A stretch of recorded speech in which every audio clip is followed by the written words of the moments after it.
Technology, it's amazing, right? Smartphones, the internet, self-driving cars that almost never hit pedestrians. But here's the thing. Every invention has a dark side. Remember fire?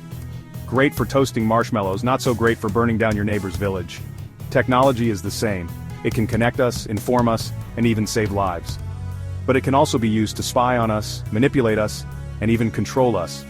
This isn't some dystopian sci-fi fantasy. It's happening right now. Every time you open an app, browse the web, or even walk down the street, you're leaving a digital trail. And that trail, it's being tracked, analyzed, and monetized by governments and corporations alike. Think about that the next time you're Googling weird rash at 3 a.m. The problem is, our laws haven't kept pace with technology. We're trying to navigate the digital age with an analog rulebook. And as a result, our most fundamental rights, privacy, freedom of speech, even due process, are under threat. So buckle up, because things are about to get real. We're going to dive deep into the dark underbelly of the tech world, where privacy is a distant memory and Big Brother is always watching. Remember that time you accidentally liked your ex's new girlfriend's Instagram post from 3 years ago? Yeah, awkward. But you know who else remembers? Facebook, and Google, and probably that creepy guy who lives down the hall. We live in a world of constant surveillance. Our phones track our every move. Our smart speakers are always listening. And our webcams? Let's just say you never know who's watching. This data is a goldmine for companies looking to target us with ads or even predict our behavior. But it's also a powerful tool for governments to monitor citizens and suppress dissent. Think about China's social credit system. It's like a credit score for your entire life, where points are deducted for things like jaywalking or criticizing the government. Score too low and you could be banned from traveling or even seeing your kids. Sounds like something out of Black Mirror, right? Except it's not. The scary part is, this kind of surveillance isn't limited to authoritarian regimes. It's happening in democracies all over the world, often in the name of national security or fighting terrorism. But when governments have access to this much information about our lives, it's a slippery slope to tyranny. Here's a fun fact. Criminals love technology. Why? Because it's easier to steal $1 million with a laptop than it is with a gun. And with the rise of cryptocurrency, ransomware, and the dark web, it's never been easier to commit crimes anonymously and across borders. Remember that time you clicked on a link in an email that looked like it was from your bank, but it turned out to be a phishing scam? Yeah, we've all been there. Cybercriminals are getting more sophisticated by the day, using social engineering, malware, and other sneaky tactics to steal our identities, drain our bank accounts, and generally make our lives miserable.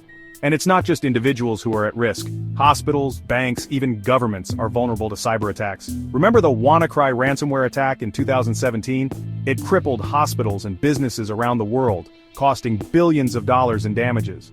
The point is, technology has empowered criminals in ways we never could have imagined. And as technology continues to evolve, so too will the threats we face. Okay, so criminals are using technology for evil. But what about the good guys? Surely law enforcement wouldn't abuse their power, right? Well, here's the thing about power. It corrupts. And in the digital age, that power is more seductive than ever. Facial recognition technology, for example, is being used by police departments across the country. Sounds great, right? Catch bad guys, keep the streets safe. But studies have shown that facial recognition software is often inaccurate, especially when it comes to people of color. This can lead to wrongful arrests, false convictions, and a further erosion of trust in law enforcement. And then there's Stingray technology.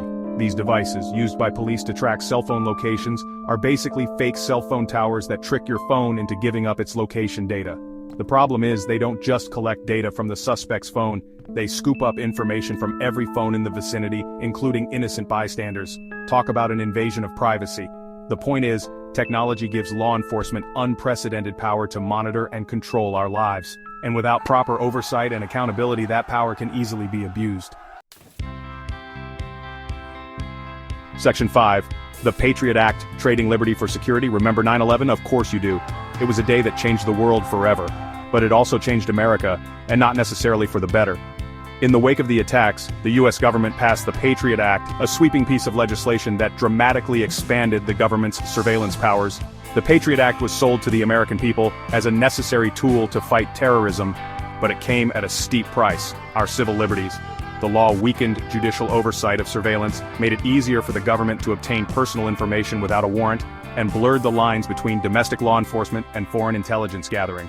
While the Patriot Act has been credited with helping to prevent terrorist attacks, it has also been used to justify mass surveillance programs, target activists and journalists, and chill free speech.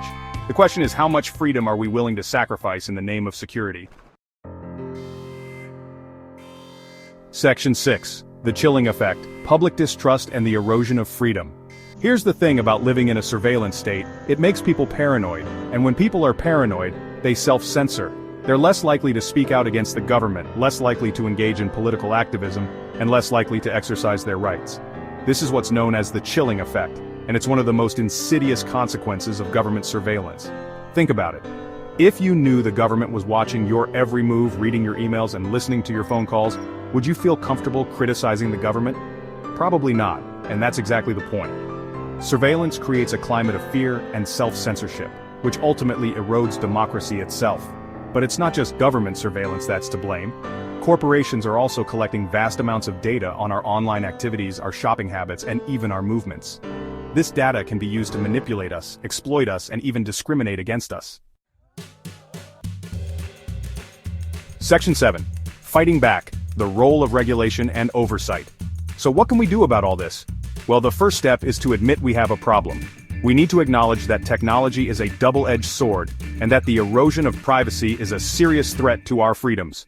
Next, we need to demand better regulation and oversight of technology companies and law enforcement agencies. We need strong privacy laws that protect our data from both government and corporate overreach. We need to rein in the use of facial recognition technology and other intrusive surveillance tools. And we need to hold those who abuse their power accountable.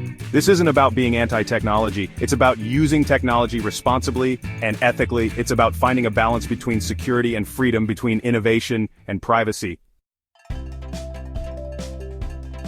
Section 8. The future of freedom. Navigating the challenges of the digital age.